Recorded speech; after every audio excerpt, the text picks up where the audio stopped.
आज हमारे बीच में विभिन्न देशों के प्रतिनिधि बैठे हुए हैं। ये कुछ विश्व में चल रही समस्याओं के ऊपर बातचीत करेंगे और साथ ही पास में बैठे हुए हमारे अम्बेडकर जी हैं। जब हमारे देश के संविधान का निर्माण हो रहा था तो इन्होंने विभिन्न देशों के संविधानों से कुछ चीजें ली। तो अब क्या करेंगे, यहाँ प्रतिनिधि जो है वो चर्चा करेंगे और उस चर्चा में से कुछ चीजें जो इनको इम्पोर्टेंट लगेंगी, जो हमारे संविधान में होनी चाहिए, वो चीजें ये 1946 की घटना कर सकते हैं। ठीक है, इस तरह की घटना है, उस समय की बात है कि किस तरीके से उन्होंने संविधान निर्माण किया था। तो उसमें किस किस देश से क्या क्या प्रावधान दिए थे, वो सारी चीजें भी एक एक्ट के माध्यम से करना है। ठीक है, तो आप स्टार्ट कीजिए करके। देखो भाई, मैं कनाडा एक शक्तिशाली देश हूँ। मैं तुम्हें आशीर्वाद दे तुम्हारे राज्यों में शक्तियों का बंटवारा कर तुम्हें शक्तिशाली बना दूंगा, क्योंकि मेरे संविधान में राज्यों में शक्तियों का विभाजन उचित प्रकार से किया गया है। और मैं चाहता हूँ कि आप सभी भी अपने देश के राज्यों में मेरे संविधान के भांति शक्तियों का विभाजन करें।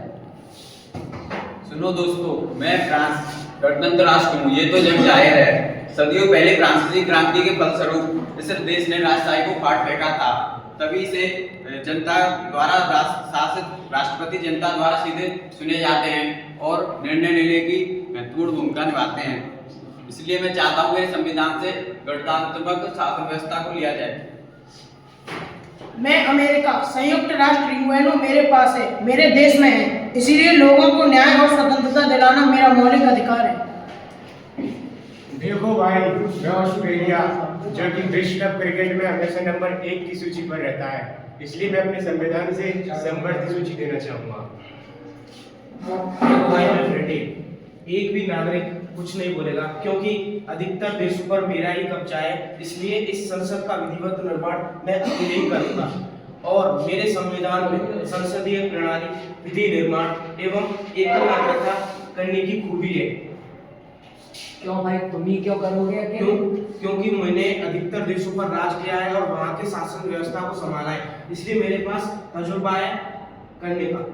अरे भाई लड़ो मत, तुम्हारे नीति निर्देश तो मेरे को समझ में नहीं आते। मैं अपने देश से नीति निर्देश का तत्व दे सकता हूँ। आगे क्या करना है, चलो जर्मनी से पूछते हैं। जब तुम पर आपदा आई तो हमें याद कर रहे हो? क्या तुम सारे देश से भूल गए? तुम लोगों ने हमें विश्व युद्ध में हराया था। मैंने वह स्थिति झेली है जो किसी देश ने नहीं झेली होगी। इसलिए मैं सबसे पहले आपातकाल घोषित करता हूँ। मैं अपने संविधान से तुम लोगों को आपातकाल का सिद्धांत दे सकता हूँ। अम्बेडकर जी ने बैठ करके सभी देशों के सदस्यों के जो विचार थे वो सुने और उसके बाद अपने भारतीय संविधान में क्या क्या प्रावधान होने चाहिए वो प्रावधान उन्होंने अपने पास नोट किए और वो जो हमारी संविधान समिति है इसको बताएंगे इन्होंने क्या क्या लिया है। डॉक्टर भीमराव अम्बेडकर पिछले कुछ समय से विभिन्न देशों से आए हुए राष्ट्राध्यक्षों की, प्रतिनिधियों की एक मीटिंग का हिस्सा रहा। मैंने संविधान संशोधन की बहुत सारी मीटिंगें ली हैं, उनमें से ये एक प्रमुख है। मैं अपनी कमेटी को बता देना चाहता हूँ कि हमारे राष्ट्रीय संविधान में, हमारे देश के संविधान में जो मूल तत्व होना चाहिए वो मैंने विभिन्न देशों से लिया। मैंने देखा कि विभिन्न देशों में कुछ ना कुछ तो खासियत है। जैसे आयरलैंड में नीति निर्देश तत्व, मुझे लगा कि हमारे भारत की नीति व्यवस्था में जो आने वाले समय में काम आने वाली है नीति निर्देश तत्व आयरलैंड में मुझे अच्छे लगे। मुझे लगता है कि नीति निर्देश तत्व आयरलैंड से अच्छा कोई और देश नहीं जो बन सकता है। इससे आगे फ्रांस में गणतंत्रात्मक शासन व्यवस्था। भारत विभिन्न जाति वाला देश है, ये आप सभी पहले से जानते हैं। आप सभी भारतीय कमेटी के सदस्य हैं। तो गणतंत्रात्मक शासन व्यवस्था का मतलब है आपका शासन, हमारा शासन, जनता का शासन, और हम गणतंत्रात्मक जो शासन व्यवस्था है लोगों के द्वारा चुनी जाएगी। तो इसलिए जो फ्रांस में गणतंत्रात्मक व्यवस्था है वो हमारे देश में लागू होनी चाहिए। लोग अपने प्रतिनिधि चुनेंगे और अपनी बात को संसद एवं अन्य जगहों पर रखेंगे। इससे रहा जर्मनी। जर्मनी प्रथम और द्वितीय विश्व युद्ध में अपनी महत्वपूर्ण भूमिका निभा चुका है, ये हम सब जानते हैं। और मैं इतिहास में देखता रहा हूँ कि जो आपातकाल इमरजेंसी है वो जर्मनी में सबसे अधिक लगी, और उसको लगाने के लिए प्रावधान, उसकी प्रोसेस जर्मनी में बहुत अच्छी है। मुझे लगता है कि हमारे देश में कभी भी जब आवश्यकता इमरजेंसी लगाने की पड़े तो वहां से हमें तो ये लेना चाहिए। इससे अगला है अमेरिका।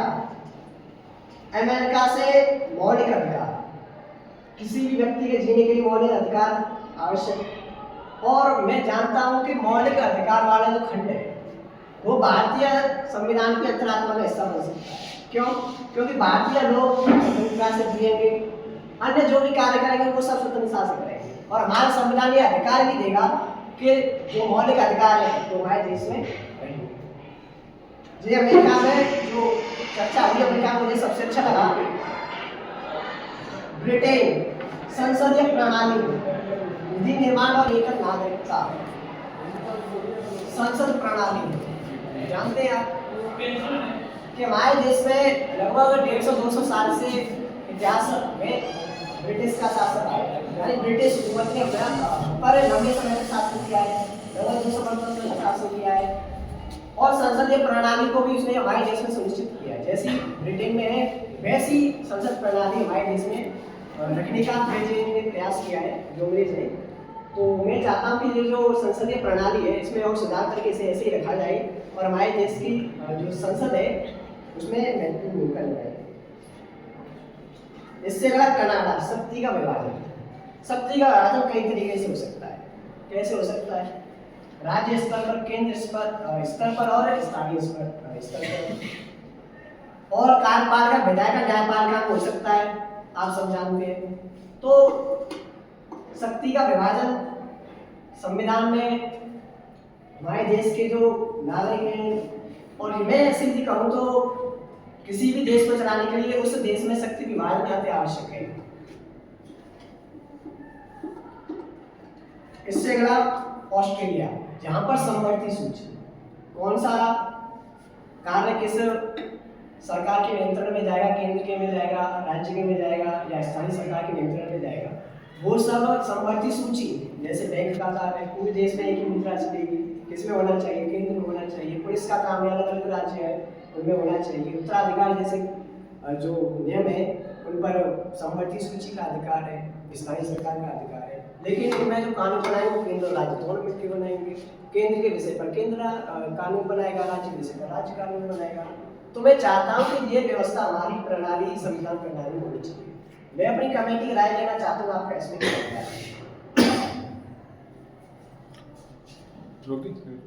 तो अब ये कमेटी के कुछ सदस्य जो अमेरिका जी ने जो विचार दिए हैं, प्रस्तुत किए हैं, उन पर कमेटी का क्या कहना है? कमेटी अपने अपने विचार रखेगी स्वतंत्र रूप से।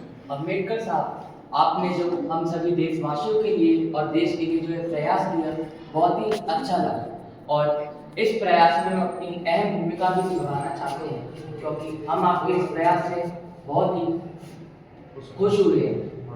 मैं अपनी कमेटी का धन्यवाद करना चाहता हूँ। मुझे अपनी कमेटी से विश्वास है कि भारतीय संविधान के निर्माण में अम्बेडकर कमेटी एक महत्वपूर्ण भूमिका निभाएगी। मैं अपनी कमेटी का धन्यवाद करना चाहता हूँ।